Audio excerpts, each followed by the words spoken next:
Greetings, builders and runners. This is Topher Pazan with the iPadBoardGames.org review of Damn Little Town. Carcassonne is a fine, fun game, but it's fairly light on player interaction, unless you're using the Princess and Dragon expansion anyway. Enter Damn Little Town, a game of building a city and helping meeples escape. Can you get away?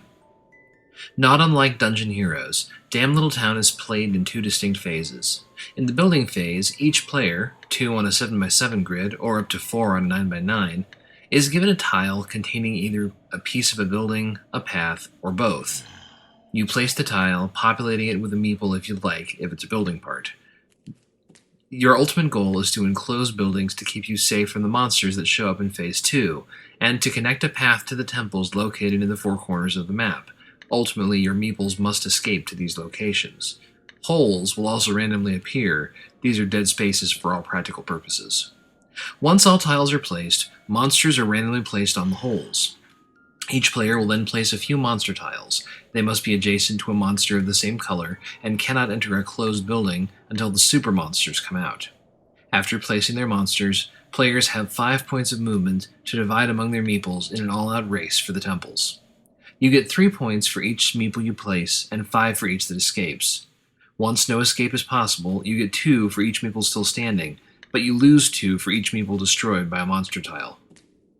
Damn Little Town's touch interface, for the most part, works beautifully.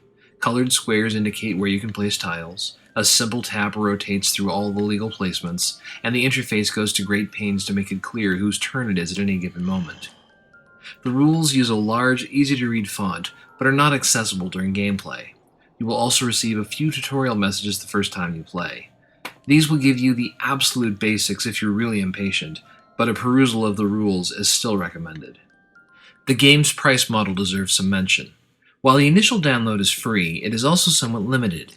You'll only have access to a 2-player game played locally, either live or against AI, on a 7x7 grid, and a 15-second ad pops up after every game.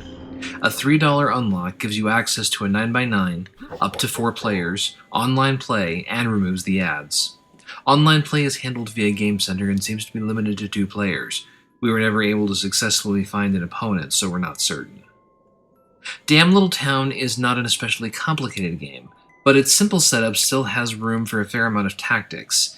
The key elements of the game are almost entirely random, so you can't really call it strategy. While it won't be to everyone's tastes, it's a unique design and a free trial download, so there's really no good reason not to at least give it a look.